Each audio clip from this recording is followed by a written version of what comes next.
Don't tell anybody else, but it's a secret. Because you can just see what the pattern of light and dark is. And if all the contrast is in the background, you know you're in trouble. So can I hide this on your inside shirt somewhere? If I put it here and I cover it, Yeah, that'll work. okay, you can hear it. Oh yeah. When I was teaching, I guess my attempt at some humor was to tell a story about a restaurant in hell. Now, you had to be a local in Allentown, Pennsylvania to know that there had been a Hess's department store. And in Hess's department store, there was a restaurant in the cellar. And all the waitresses wore uniforms with the Hess's logo, the word Hess's, printed in red and blue all over a white dress. And they were famous for serving strawberry shortcake. And it was absolutely huge. It was a mountain of strawberry shortcake. And they would deliver it to children in an oven, a toy oven, and bring it over, and really made a fuss out of it. So I imagine that somewhere in hell there was a restaurant just like Hess's restaurant, which was called the Patio, in which there was a round table, and at this table all the greatest of great artists sat drinking ice cream sodas or whatever. And when Picasso arrived, hoping that he would be accepted into this inner circle of great artists, Michelangelo, Raphael, Piero della Francesca, Myron Barnstone, you know, the hope he had was that he would be invited to sit down in Hess's Patio and sit with the boys. So this was the image that I played with all the time. I never told them whether Picasso was accepted in or not, but it kept the level of mystery and excitement up as high as I could get it. But that's what that was all about. Do you think Jackson Pollock is sitting at that table? Oh no, they wouldn't have asked Jackson Pollock to sweep the floor. I've tried awfully hard to analyze his work in an effort to find some kind of genuine structure. He worked with people who knew. He must have been exposed to it. But I didn't find it into his drips and dribbles. And well, he was famous for going to Peggy Guggenheim's soirees. And as a drip paint artist, he would stand at her fireplace and urinate into it, which I think was his claim to fame. And I don't think much more of him than that, unfortunately. So you have a great following, of course. Many artists around the world know you internationally for your composition and design techniques. Give a brief introduction of how long you've been teaching and how you came about the teaching to any artists that aren't familiar with your work. As a youngster growing up in Portland, Maine, I had always done a lot of drawing. And there was a little art school in Portland. It was a local place where a couple of teachers taught, and occasionally they would have a nationally famous artist coming through Portland, which was a vacation stop for them, and they would teach a few courses at the school. And they had a few teachers who were quite respectable. So for many, many years I attended that school as an elementary school student and high school student. I even went there for a year after I graduated from high school as a full-time student. So I had been drawing and painting and getting some instruction for a good many years when the Korean War came along, and I decided I would enlist in the hopes that I would have a better experience during a wartime crisis than if I waited to be drafted. So I enlisted in the Air Force. and much to my shocking surprise, discovered that I was scheduled to be shipped to Korea, which is what I was hoping to avoid. Because a lot of young men were coming back with yards of plastic plumbing where their stomachs and intestines had been. They were missing legs, they were blind, they were disfigured. Yeah, it was pretty impressive that this non-war was causing so much damage to people. If I didn't know them, at least I saw them. So we were in Incheon Harbor, and it had taken us 30 days to cross the Pacific in a troop ship, and it took that long because we were killing time to arrive on time at Incheon Harbor in Korea. And when we got there, happily we heard an announcement over the PA system saying an armistice had been signed, the war or the episode was over, and we were being shipped to Japan. So Japan I went. And when I got there, I was stationed at Yokota Air Base, and I had been trained by the Air Force at great expense to be a propeller mechanic, which meant I had an education of electronics, hydraulics, and mechanics, because there are all these different kinds of propellers. I don't know if you know it, but the propeller blades move. When an aircraft lands, they reverse the propeller, and instead of pulling the aircraft forward, it pushes against the direction the aircraft is flying in as a brake to slow it down. So if you've ever been in a propeller-driven aircraft and you land and there's a great roar, that great roar exists because the blade is going through zero. There's no torque on it. It runs away briefly as it moves through to reverse.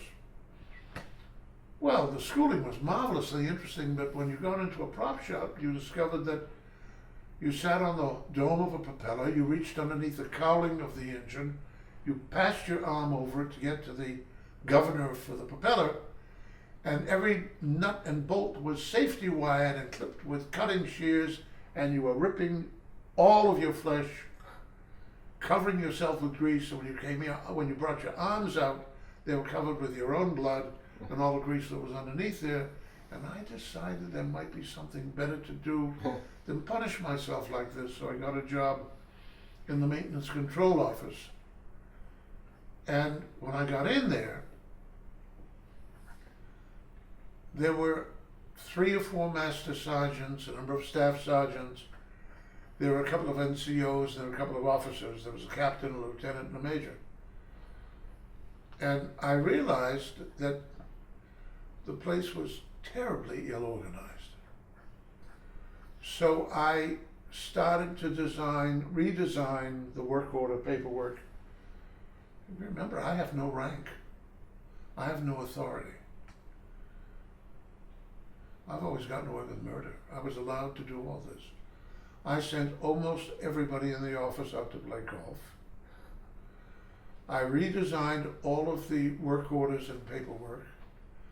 I created status signs around the ceiling of the office so you could, in a glance, tell which B-29s and B-50s were or were not in commission.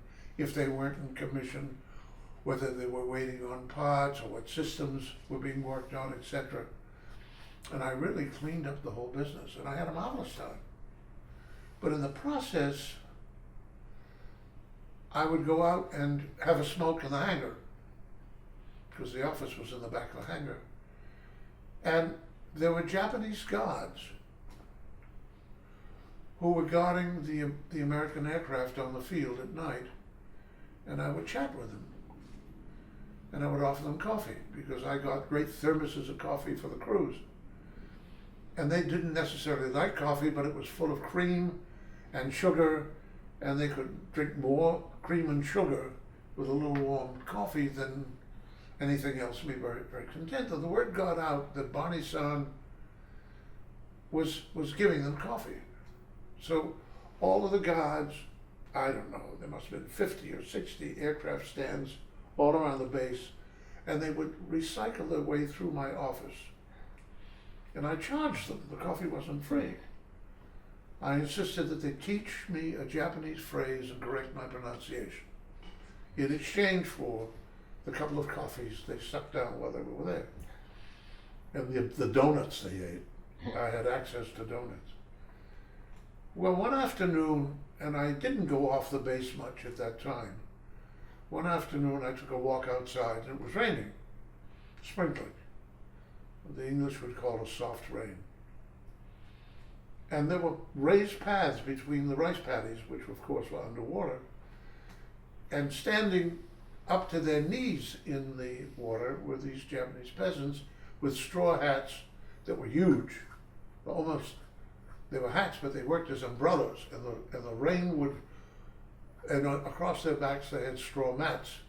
So the rain would run off the hat and off the mat, and they would stay reasonably dry.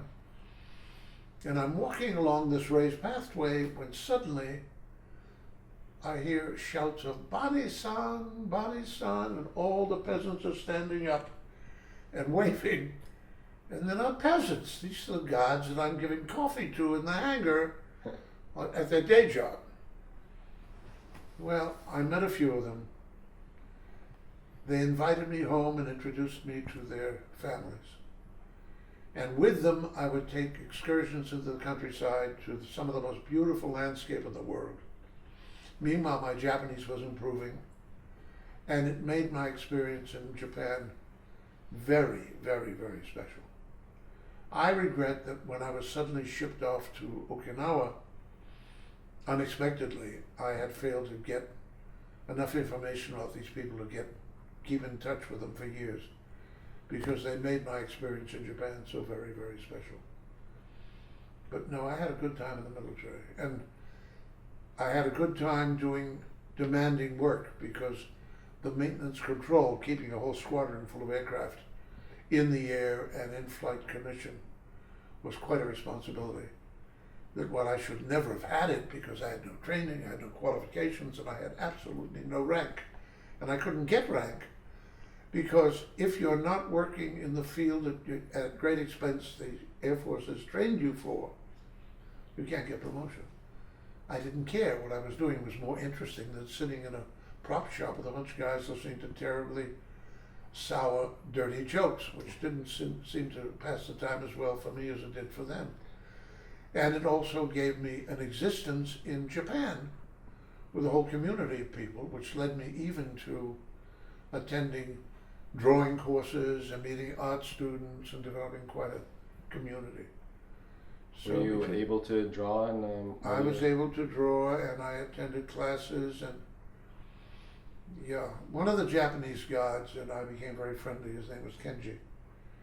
And I said, Kenji, do you know anyone who's offering drawing classes in this region? We were near Tachikawa. And in Kuni Tachikawa, which was another community just outside of it, he knew that they had an art class. So he took me, and we went to this kindergarten playground, and in the evenings, the Japanese take all the furniture off the rice tatami mats, and they sprinkle wetted, ripped up paper over the floor, and they sweep it up to collect all the dust. And then they end up with an absolutely perfectly clean, empty room until the next occasion, when they pull out cushions, because they didn't sit in chairs at that time, and have whatever function they're going to have there. So this kindergarten became a life class. They hired models from Tokyo, and the fellow who ran it and organized it was a biology teacher. So Kenji took me to the playground on the occasion when they were going to have the class. And when the biology teacher who had organized it appeared, Kenji came forward and bowed very politely and addressed him and said, I brought a couple of American friends of mine who are art students and professional artists, and I would hope you would allow them to join your class and take advantage of the model.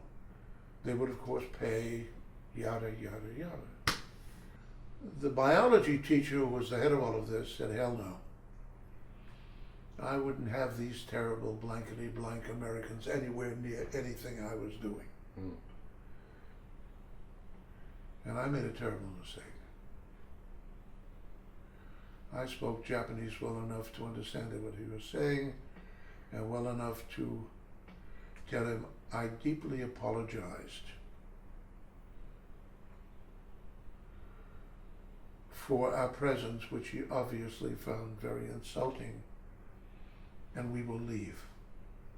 Well, he lost face because everybody in his class heard his rude remarks and now heard how beautifully I had humiliated him. And for a Japanese to lose face under those circumstances was emotionally and intellectually crushing. So he bowed so low he almost touched the floor with his forehead, and he apologized in the most formal Japanese and said I was welcome to bring my friends into the class, and he apologized for any insult. I turned to my two friends and I said, we walk in last. We go to the back of the class. When there's a break for the model, we are the first to leave, and we go to the furthest point in the playground, and we never talk to any of the girls. And we are the last to return to our places, and it's always at the back of the class. So the class started, and we came in. Well, it happened that we happened to be better draftsmen than any of those people attending this class. And what we didn't know was that when we left, all the young art students who were there and others would go over to see what we were doing, and they would thumb through our drawings. And they finally worked up the courage, and during these breaks they would come over and talk with us. And Milton and the other fellows that we were with the Air Force there didn't speak Japanese. I was the only one who did. So we made friends with them, and they invited us to join them after class, and we'd go out and we'd order yakimeshi, which was a fried rice dish that there were street stalls selling, and created a situation where we actually belonged to a community in Japan. And we could go into Tokyo with them, we'd go to museums, we could go on excursions into the country, and we would meet their girlfriends and their families and be invited home. And suddenly it opened like a flower. It was just absolutely wonderful. And then I went to Okinawa for about 6 months, and then I came back to the United States. But then I took the GI Bill to England, and I spent 3 years at Oxford. And then I moved to Spain, and I spent time in Spain and Mallorca. I did a lot of traveling, coupled with the fact that I spent 2 years in Paris exhibiting years later. It's been an interesting life. I have no complaints. Traveled a great deal, met a lot of people, and for 35 years operated an art school in Allentown, Pennsylvania, that attracted people from all over the United States and many from abroad. How does that make you feel when people like myself fly in to learn from you? Well, it was very gratifying that somebody like you would come all the way from Hawaii. Hawaii, or from California, Yeah. or from Canada, or from South America. India. I had people from India. Mm-hmm. Kari Khan Mittal recently sent me an email saying he wanted to come back and study for the summer term, and I had to tell him, I'm sorry, we've closed. Yeah. He is coming back to this country, and he's threatened to visit with me.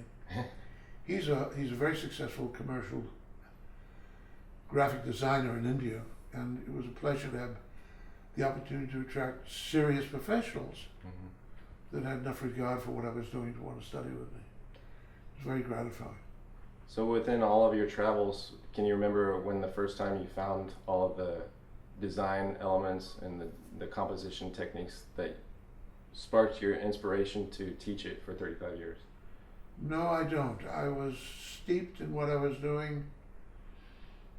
I early on discovered the golden section, which is a design discipline that dates back to the ancient Greeks and Egyptians and Assyrians. And it was a geometric system that gave formatted rectangles, tall, narrow verticals to design figures in, or horizontal, tall, long horizontal devices for Dutch landscapes or whatever.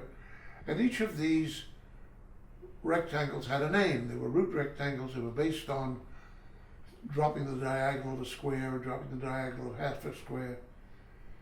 And so they were root rectangles and 5 series rectangles, and I became mesmerized by these. So it gave me great pleasure when I discovered a painting that interested me to lay a piece of tracing paper on top of it and build a square and drop the diagonals until I discovered what kind of a rectangle it was, and then created a grid for that rectangle on tracing paper and laid it back on top of a Raphael or a Picasso, a Watteau or a Canaletto, and I could get inside the heads of these designers. I could see how they orchestrated their verticals, diagonals, and horizontals, how they played with their curvilinear arabesques to carry the eye through the whole program. On top of that, I'd studied value, so I understood how they were organizing the lights and darks. And in the process, I created an understanding of design that was never offered in any art school, that wasn't available. And while I was exhibiting in Paris, in the American Church in Paris on the Quai d'Orsay, a young man, he was running away from the American draft, and he was therefore engaged to or married to a Canadian girl. And while I was there sitting in my exhibit, he would come in and we would chat. And one day he brought me a book in French called A Painter's Secret Geometry, which I wasn't familiar with. He said, "Oh, it's available in English." I said, "Get me one." So he went back to Schwemmer's, the bookstore in London, and he brought me my copy. And from that moment on, I had the language to go with my understanding of the geometry. And I had examples of Boulot wrote the book as a vanity piece to impress the reader with how clever he was. He really didn't explain much. And the reason he didn't was because the title of it was The Painter's Secret Geometry, and like painters before him, he was going to keep it secret. And I thought that's stupid. If you're going to give it this title and you're going to write the book, and you demonstrate how clever you are to irrigate your ego, but not to be of any help, you're a fool. So I made it my business to teach the systems and introduce people to what was going on. And word got around internationally, and I had people coming like you from all over the place. Mm-hmm. And they weren't disappointed because it was so rich and so exciting to be privy to something that for centuries artists had tried to keep hidden. And to see how effectively you could learn from the devices master artists used to improve your own work. So I had discovered that and drawing systems and the way artists had organized their drawings of the human figure, because as you know from studying with me, nobody ever copied what they saw. So if they didn't copy it, what were they doing? They were redesigning, reorganizing the 2- and 3-dimensional masses, the arabesques, orchestrating all of the linear directions within a specific rectangle that had its own unique geometry. And boy, people ate this up. Well, in your instructional DVDs, you mentioned that you fell into the teaching. So did you start with one student at your house and you were teaching them, or was it a couple of big group meetup, or how did that all start? Well, I had a studio in a little suitcase community outside of Allentown called Copley. And I had a 5,000 square foot space. So I opened that and I started offering classes, and I had lecture rooms and a library and an office, life classes, lounges, kitchens. You remember, you were there. Yeah. And then I rented another floor, so I had another 5,000 square feet. And in that I allowed students to rent private studios, spaces, and even bedrooms, quite illegally. The police knew what we were doing, but my students never caused any problems, so they just looked the other way. So they had bedrooms and they had studios and they attended classes, and it became quite a community.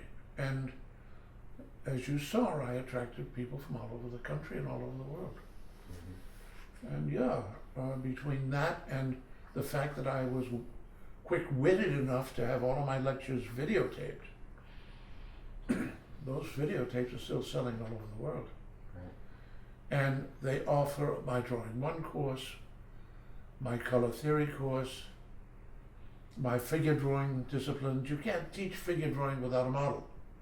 But what you can do is introduce students to the fact that since nobody copied what they saw, what devices they employed to give order and unity and variety and a sense of movement to their work. So gratefully, those have maintained my reputation internationally. And your new one, the Golden Section. The Golden Section one was the last one that I did, and I'm so pleased to have been able to offer that and to show people how simply it can be employed. Most people, including Boulot, who wrote the Golden Section, the Painted Secret Geometry, tried really to make it seem much more complicated than it was. And people have just been delighted to have easy access to all of this so that they can study, analyze, and decode the works of the artists they've most admired, and through that learn how to employ it, and to have the Da Vinci's and the Leonardos teaching them how to do it. It's been exciting. It really has been. It has been. What would be one of your biggest accomplishments for your teaching? Just what I've been explaining. That I restored a range of teaching that used to be the course of instruction offered to an apprentice who had been brought by his family to Florence, say, and either paid to have him join a Leonardo studio or some other artist studio to be trained up to be a professional artist, or gave the child over as a servant, sweeper, frame maker, apprentice, because he would end up, when he finished his 10 years of training, a master artist and be able to own his own shop and start training. Because that's what master meant. It meant that you were qualified to teach. So to have reestablished that secret information that used to be contained either in portfolios of previous students' work in the studios of people like Leonardo or Michelangelo or Rubens, and was secret. If you betrayed it, boy, you would end up in a bloody heap. It was secret. It was the Painted Secret Geometry. And this collection of information was called the contour. And it either existed in a portfolio or in a room that had all of the past drawings of all of the students who had been trained by a master. And all the secret systems were there. Well, I was able to open that up like a garden and invite everybody in to smell the flowers. So I would think that would have been one of the most significant and exciting contributions I could make to our teaching. And it's had a tremendous bearing for an awful lot of people. Well, you know yourself. Well, just knowing these techniques changed the course of my life. The status quo of composition nowadays seems to be the rule of thirds. It's the fundamental building block that everybody should know. What are your thoughts on this? There's nothing to think about. The problem with the rule of thirds is simply that it is a repetitive system that doesn't give you any of the freedom to design with variety and order and unity in differently proportioned rectangles, where the application of the golden section combined with the rebated square provide you with limitless combinations of rectangles and geometries to employ. So if you were to be commissioned to paint a mural on the walls of a circular hall, you'd be able to subdivide that running horizontal passage into different rectangles and rebated squares and create rhythms and order and run curvilinear movements through the whole to carry the eye through the various sweeps and arcs that give the work a sense of movement. All of these things enrich one's work, and not to know but one little system like the rule of thirds, and none of the other rich design procedures that artists have used, is to really be poverty stricken. And it's a shame. It's a shame. But I have published my lectures, I've published my illustrations. This information's there, and as I said earlier, fortunately, a lot of people are finding it all over the world and benefiting from it. And I really, really tried so hard to make it user-friendly, so that the information is accessible as it is rich and useful. There's myself, I'm trying to do what you did, get the information out there. Adam Morelli, he's getting the information out there. With just of I know 3 people distributing this information, where do you see the future of art going in, say, 20 years? Do you think people will catch on, or do you think they're just going to keep slopping paint around like Pollock? The art world is a business.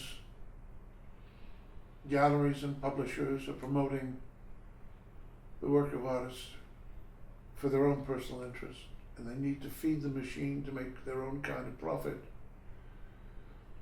There will be a few serious people, as there always have been, for whom my work and the work of Gica and Boulot and others who've written on the Golden Section will be of great use to. But it'll be an esoteric, informed group of cognoscenti. It's not going to take over the world. It will be producing works of the highest standard in the hands of the foremost artists of every country in the world. It'll live as it's always lived. It'll come in and out of fashion to one degree or another, but the masses aren't interested. The masses, for the most part, are almost indulging in public masturbation. They don't have much in the way of skills. They do have a great deal in the way of egocentric self-excitement. I don't think they matter, and I don't think their work is going to live for any length of time. Things get shaken out. The works of worth survive. Or if they disappear briefly, they're rediscovered, which has happened to artists like Cambiaso and others who disappeared for a long, long time. Bontormo and so forth, Bronzino. But somehow you can't kill it. No, anything of worth will eventually be rediscovered and admired. And it's so gratifying because the good work is so very, very interesting, intelligent, spontaneous, and creative. And these are all terms used by people who don't have any idea what those words mean. Yeah. There's a lot of shock and awe. People go for the big shock thing, but it doesn't last over time, it seems. Because they don't put the design in. You know, it's like there was a period when we had Cubism, Futurism, Vorticism. We had all of these movements, every one of which lasted 2 or 3 years. It made the reputation of a few people, but it has, and it's, some of it's amusing, some of it's interesting. The best of it is all based on these established traditional classical systems, but they don't want you to know that because they are trying to present themselves as revolutionaries, because they realize that's what's going to attract attention. But it's false. All these revolutionaries, Picasso and a lot, Villon, Giacometti, are so well trained and so respectful of what's gone before, and so, while not being derivative, nonetheless are greatly influenced by the great painters of the past. It's a rich, rich tradition, and it's a shame when some minor teacher, unable to do anything about it because they've never studied, they've never been trained, can't pass it on to their students. Because this, which I'm committing to video, is the students' heritage, without which they can't be accepted into that table where the great masters are sitting having scotch and sodas. It isn't going to happen, you know. Speaking of the great masters, I would consider Van Gogh maybe a starving artist, and he was later discovered as his great paintings. A lot of artists seem to have that struggle like he did, and they can relate to him. What kind of guidance could you offer Van Gogh and all the other starving artists out there just trying their best to create this remarkable art, but they don't get any recognition for it? Well, I think you've lumped Vincent van Gogh in with a bunch of people who don't warrant the respect he's earned. He was way ahead of his time. He had developed such a powerful, emotionally charged personal idiom in which to work. His brother Theo understood it. He didn't sell anything much, maybe one, maybe nothing, maybe no paintings. But Gauguin understood his importance, and a good many of his peers, painters, respected him. And I think that he knew the worth of what he was doing. He had a good education, even as a child in grammar school, though he hated the teacher. He had a good teacher teaching him the principles of drawing. And much of what he did was based on that early training, because it was sound. Vincent van Gogh is one of the greatest romantic artists who've ever lived. One of the most expressive. He was a terribly frustrated fellow who ultimately lost it and had to be institutionalized. But his work is so magnificently built on all these systems that I'm trying to restore respect for, that he's a superb example of a great designer. What would you say to him if he's going insane because no one likes his stuff and we're doing all this work? If you were there next to him and you were his buddy, what kind of guidance or encouragement would you tell him? I don't know that I could.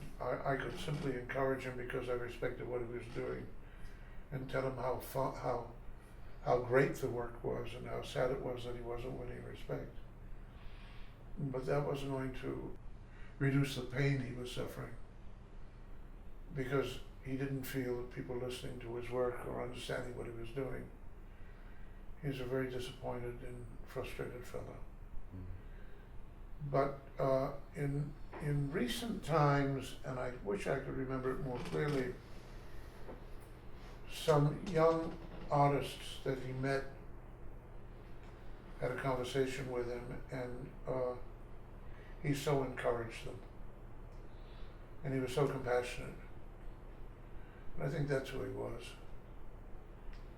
Yeah, he wasn't a very happy fellow, and I don't think he was emotionally all that stable.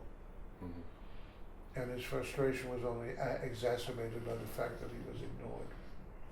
Mm-hmm. Sad, but what a contribution. And what a phenomenal body of work. Hundreds of drawings and paintings. I mean, he worked every minute of his waking day. And his contribution has influenced everybody since. Yeah, very important painter. Speaking of Van Gogh, if you could go back in time and work with a master painter, do you have one that you admire and you'd love to work next to?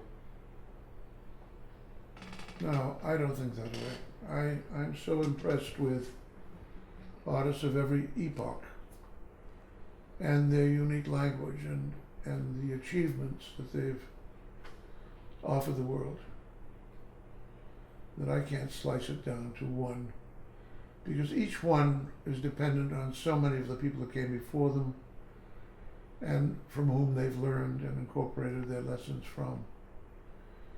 It's a flowing river. It's a moving tradition. It's alive. There isn't one person that stands alone in my mind, because if you respect that tradition and you seek to contribute to it, you don't live alone. You're a member of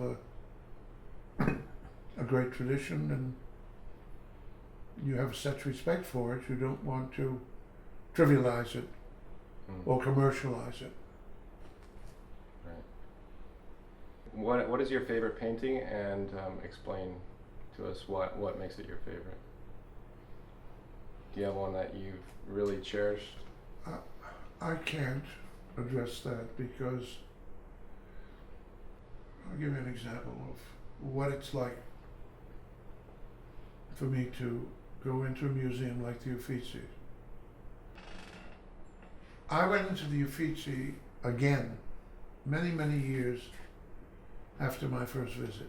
This is the great art gallery in Florence that was created, I guess, by the Medici. And it has all of the greatest Florentine artists and artists from all over the world. And there's even a corridor. It's called the Vasari corridor.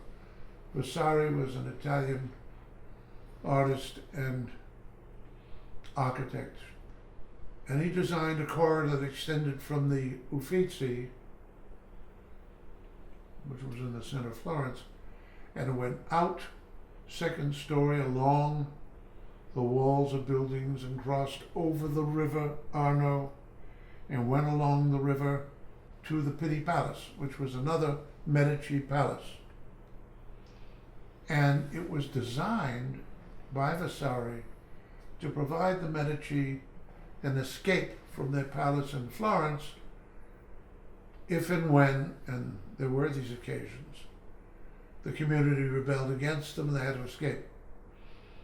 So they could climb on their horses and run the length of the Vasari corridor, cross the river, and then continue on the corridor until they got to the palace where they would be safe.